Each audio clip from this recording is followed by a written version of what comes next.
O Brasil está no meio de uma pressão internacional crescente. Não bastasse o braço de ferro com os Estados Unidos, a OTAN avisou que pode aplicar as sanções se o país... Para entender o que isso significa para o Brasil, nós vamos conversar agora com o professor Marcos Vinícius de Freitas, que é especialista em relações internacionais. Seja bem-vindo, professor. Uma boa tarde para você. Boa tarde, é um prazer conversar com vocês hoje. Professor, para a gente entender melhor, sobre essa questão toda, por que a OTAN decidiu emitir um alerta tão direto para o Brasil, China e para a Índia sobre essas possíveis sanções? A questão que você tem é que, de fato, se nota que a Rússia tem consolidado ali a sua conquista territorial e Vladimir Putin não tem ali amolecido no processo de busca de uma construção de paz, no sentido de se criar um cessar-fogo. Afinal, ele está ganhando a guerra e não haveria nenhuma razão para ele, que está ganhando esta guerra na Ucrânia, de efetivamente querer parar o processo para consolidar a sua presença. Foi o que o próprio Donald Trump disse quando Israel estava em guerra contra o Irã, que era impossível você conseguir fazer com que Israel parasse na ação, justamente porque tinha a sensação e a certeza de que estava ganhando o processo. Então, Putin também tem a mesma situação e vê aí dois aspectos fundamentais, que são relevantes. Em primeiro lugar, o governo americano não tem aí a legitimidade para ser o negociador dessa questão, justamente porque é um dos grandes financiadores da Ucrânia na guerra contra a Rússia. E também o grande vendedor de armas para a própria OTAN, que foi a que assumiu a responsabilidade aí de comprar as armas para serem fornecidas à Ucrânia na sua luta e na sua resistência contra a Rússia. E, em segundo lugar, e isso aqui também é importante de levar em consideração, o próprio Putin afirma que Zelensky não tem legitimidade para negociar o acordo de paz em razão das restrições constitucionais da própria Ucrânia, uma vez que ele já não deveria ocupar mais a cadeira de presidente. Então, esse pacote todo é feito pela OTAN no sentido de querer forçar os países a criarem barreiras para que o regime de Moscou continue a ter a sua preservação econômica e passe aí a ser mais restrito ainda na quantidade de sanções que podem ser impostas à Rússia. Professor, boa tarde, obrigada mais uma vez por estar aqui conosco nessa discussão, nesse debate, em relação a essas negociações também, Até que ponto pode ser dificultoso para o Brasil continuar negociando com a Rússia, já que a gente faz parte também do BRICS? Não há nenhum problema, Porque você tem que levar em consideração que os interesses do Brasil estão associados à Rússia, porque nós temos relações econômicas e principalmente na questão da importação, por exemplo, de fertilizantes. O campo brasileiro funciona porque tem fertilizantes. E o Brasil não é um grande fornecedor, nós não temos uma grande indústria de fertilizantes. Este vem de outras partes do mundo. E no processo atual, o Brasil tem um relacionamento importante com a Rússia na obtenção desses fertilizantes. Então, a gente não pode esquecer e ser ingênuo o suficiente de achar que nós podemos cortar relações e, com isso, nós seríamos prejudicados. O fato é de que o governo Trump entende que pode, nesse processo todo, agir da maneira que quer, porque tem economia que é grande e tem ali o poderio militar. Só que isso está criando uma reviravolta no próprio sistema internacional, justamente porque ele conseguiu introduzir naquele sistema que eles, norte-americanos, haviam criado, de regras, ele conseguiu aí fazer com que todo esse sistema virasse de cabeça para baixo de uma hora para outra. E aí a gente começa a culpar os países que estão querendo encontrar uma forma alternativa para se criar alguma estabilidade. Não é isso aqui importante de enfatizar? O BRICS não é uma antítese do G7. O BRICS é uma tentativa, por parte dos países do sul global, de reorganizar esta ordem que está completamente de cabeça para baixo por causa dos países do Ocidente. E se você perguntar para mim, por exemplo, a China, o país que mais quer estabilidade global é a China, não é? Para o Brasil interessa estabilidade global, só não interessa para quem está nesse processo todo, sentindo que está perdendo a relevância. De fato. Professor, a gente aproveita, né, aqui para falar também sobre essa investigação americana que está acontecendo também. Até o Pix caiu agora aí, está sendo investigado pelo presidente dos Estados Unidos, né? E veja que interessante, né? Eu sempre comentei isso com os meus alunos. Veja, suponha que nós dois fôssemos, você me convidasse para um jantar aí em Aparecida, e ao final do jantar você fosse pagar a conta. E você ia tirar o seu cartão de crédito e ia pagar a conta, que seja R$ 200 ou coisa parecida, e uma parte desse dinheiro vai para os Estados Unidos, vai para a Visa, para a Mastercard ou para a American Express.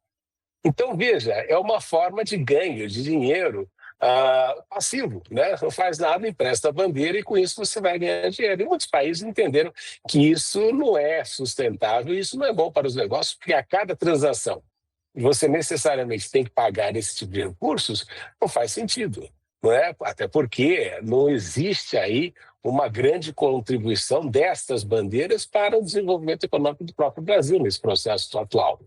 Podem ter sido importantes no passado, mas já não é hoje. Então, os países buscaram a criação de outras plataformas neste processo. A China tem o WeChat, a Indonésia tem outra plataforma, e, obviamente, que à medida que essas empresas veem a sua base de ganhos sendo reduzida, é óbvio que eles vão utilizar, e você vê aí, né, quando a gente fala de a não intervenção do Estado, você vê essas empresas buscando no Estado americano a intervenção em outro Estado. Então, justamente para garantir o seu processo e os seus ganhos. E a alegação toda de Trump com a utilização da seção 301 é justamente de achar que as empresas norte-americanas estão sendo desfavorecidas porque elas estão perdendo na produtividade e dentro do capitalismo, de você buscar formas alternativas justamente para não ter que ficar pagando por aquilo que não há necessidade, mas justamente em razão do desenvolvimento de novas plataformas tecnológicas.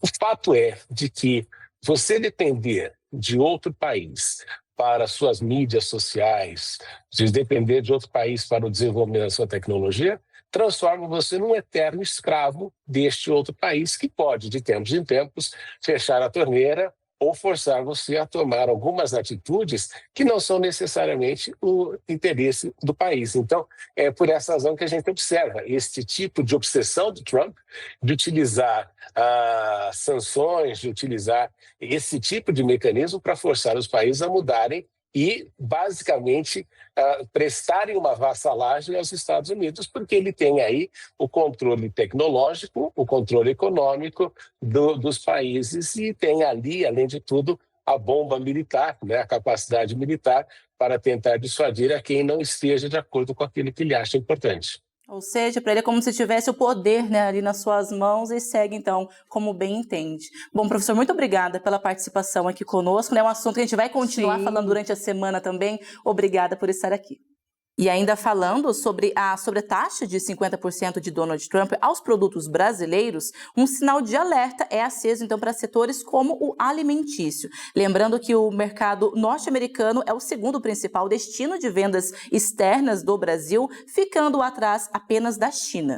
E essas tarifas podem resultar num corte drástico nas exportações do Brasil. Por isso a gente conversa agora com Denis Medina, que é economista, professor da Faculdade de Comércio. Denis, boa tarde para você, seja bem-vindo novamente aqui ao TJ Aparecida. Olá, muito boa tarde, obrigado pelo convite. Denis, a gente já começa falando, né, sobre essa análise geral dessa imposição do presidente americano que deve entrar em vigor apenas em 1º de agosto. Saiu pior que a encomenda? Olha, veja, ainda tem tempo para negociar, né? E eu acho que é isso que o governo deve fazer, né? Eu vi alguns comentários no começo de vamos esperar se o Trump vai mesmo tarifar ou não. Eu acho que o bom senso convém ir lá e conversar.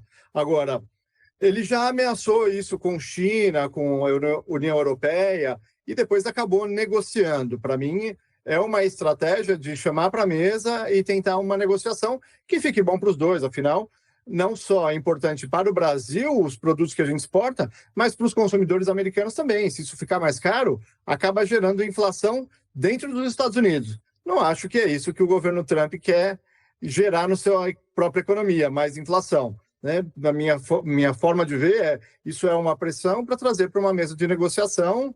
Já não sei se é a melhor estratégia, mas é a estratégia que ele tem utilizado. A questão é entrar num consenso, né, professor, para ficar bom, é claro, para os dois lados. Boa tarde para o senhor. Especificando um pouquinho mais, a manga, segundo a Abra Frutas, é a fruta in natura mais exportada para os Estados Unidos e teve negociações agora suspensas, né, nos últimos dias. Com relação ao suco de laranja, é também um dos produtos mais vendidos, né, para os Estados Unidos, né? Então, como que essa sobretaxa, ela pode quebrar, podemos dizer assim, as nossas produções, principalmente falando da região Nordeste aqui do Brasil? Pode muito, né? Porque se efetivamente ficar mais caro, imagina, o consumidor tem $100 para gastar de produtos. De repente, tudo ficou mais caro, ele vai continuar gastando os 100, mas vai consumir uma quantidade menor de produtos. A gente exporta, né? Por exemplo, a manga, mas todos os outros produtos, as quantidades provavelmente vão ser reduzidas em muito. E essa relação para a economia, oferta e demanda, se sobrar oferta, o preço desaba. Provavelmente, para a gente consiga vender as mesmas quantidades, o preço vai ter que ser muito abaixo. Muito provavelmente vai gerar prejuízo nos produtores. A gente já viu esses casos com outros produtos em outras épocas.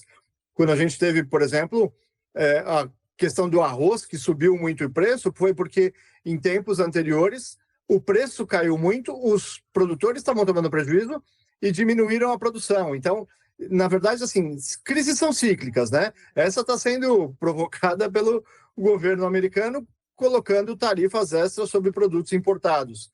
Então, isso pode prejudicar muito os produtores, no caso, você citou da manga, mas de vários outros produtos que o Brasil produz e exporta para os Estados Unidos. Lembrando que os Estados Unidos é o segundo maior destino das exportações brasileiras. Ele é o segundo maior parceiro comercial para o Brasil. Então, por isso eu reforço, né? Eu acredito que uma boa conversa é fundamental nesse caso.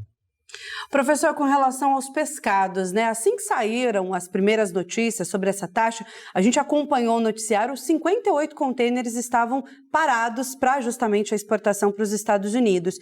Existe chance desse produto todo ser absorvido aqui internamente, né, no nosso país e ficar mais barato, como o senhor disse? Isso também pode impactar a geração de empregos desses setores?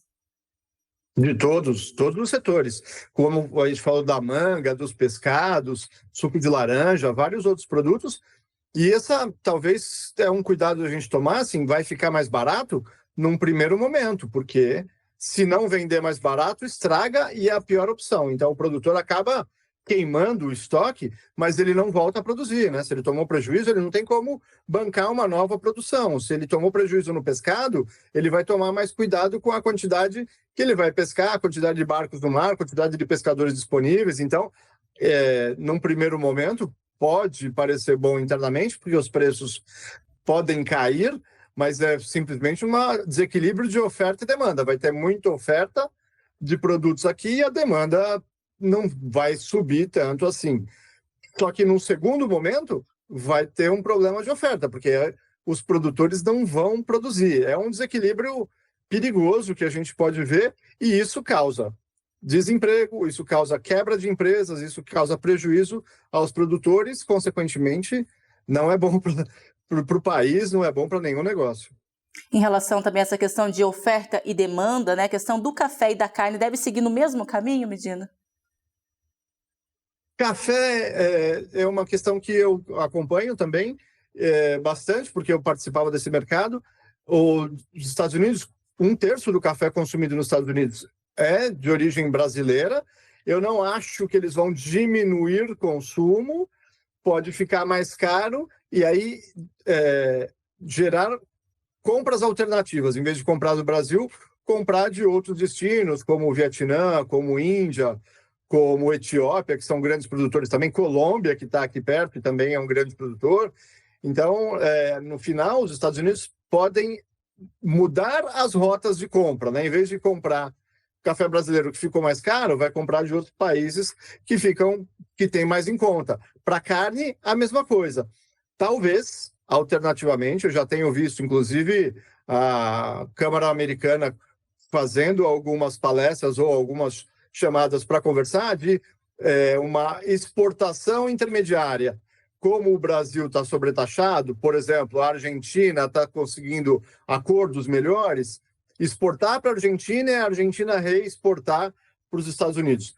Pode ser uma alternativa inicial, intermediária, mas não é a melhor solução, porque também a gente vai gerar frete para lá, frete para cá, acaba encarecendo o produto de qualquer forma e prejudicando o produtor. O ideal é que a gente tenha alguma negociação.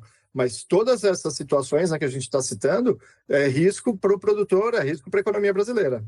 E seguimos acompanhando também, né, torcendo por essa negociação o quanto antes. Professor Medina, muito obrigada pela participação aqui conosco.